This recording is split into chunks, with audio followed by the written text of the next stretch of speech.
ខែមរាអត់ជួបជុំចូលឆ្នាំកាលណាជាថ្ងៃខែមរាអត់ជួបជុំ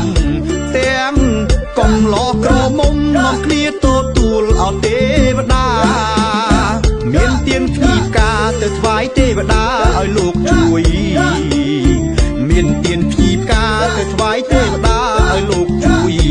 ឲ្យខ្មែរយើងធំព្រួយសូមឲ្យលោកជួយថែរក្សាពូមីងតាយាយនាងអើយនាំគ្នាទៅឯវត្តពូមីងតាយាយនាងអើយនាំគ្នាទៅឯវត្តណែធေါ်អាចាំស្ទាត់ក៏សោតរត់មាត់ណាំថ្លៃឯក្រមុំកំឡោះនាងអើយលេងល្បែងប្រជាប្រិយឯក្រមុំកំឡោះនាងអើយលេងល្បែងប្រជាប្រិយលេងអង្គុញកាយបីចាឈូងសប្បាយណាស់នួនល្អបងមកពីឆ្ងាយនាងអើយសូមថ្លៃអមេត្តាបងមកពីឆ្ងាយនាងអើយសូមថ្លៃអមេត្តាណែបងសុំស្នេហាព្រោះតែជីវ៉ាស្អាតណាស់ថ្លៃឲ្យតែអូនព្រមនាងអើយបងជ្រាបកំដរស្រីឲ្យតែនាងព្រមនាងអើយបងជ្រាបកំដរស្រីជ្រៀងទាំងយប់ទាំងថ្ងៃអ្នកមិនខ្លាចហត់អីបើស្រីព្រមផុតថ្ងៃចូលឆ្នាំនាងអើយបងចាំស្រស់នេះមើលផុតថ្ងៃចូលឆ្នាំនាងអើយបងចាំស្រស់នេះមើលបើបានស្រង់ក្លិនផ្ទាល់បងយល់សូបិនររីត្រីបងមិនទៅផ្ទះនាងអើយបើស្ងួនមិនស្រដីបងមិនទៅផ្ទះនាងអើយបើស្ងួនមិនស្រដីថាប្រងស្នេហ៍ប្រងថ្លៃអ្នកបងឈោហាថ្ងៃក៏ព្រមដែរ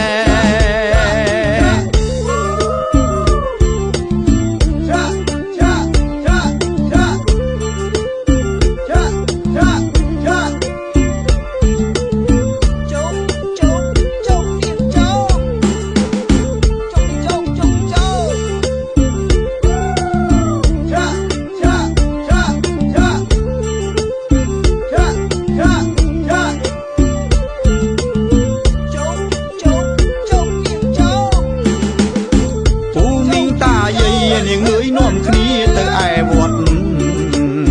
ពូមីងតាយាយនាងអើយនាំគ្នាទៅឯវត្តណែធေါ်អាចាំស្ទាត់ក៏សោតរត់មាត់ណាំថ្លៃ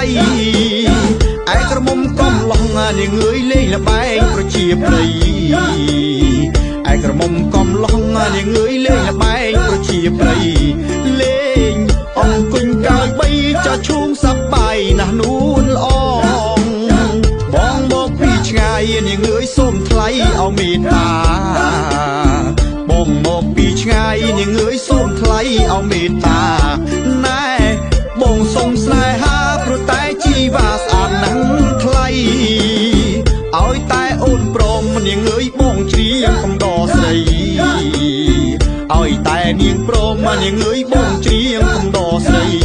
ជ្រៀងទាំងយប់ទាំងថ្ងៃអ្នកមិនខ្លាចហត់អីបើស្រីព្រមផុតថ្ងៃចូលឆ្នាំនាងអើយបងចាំស្រស់នេះមើលផុតថ្ងៃចូលឆ្នាំនាងអើយបងចាំស្រស់នេះមើលបើ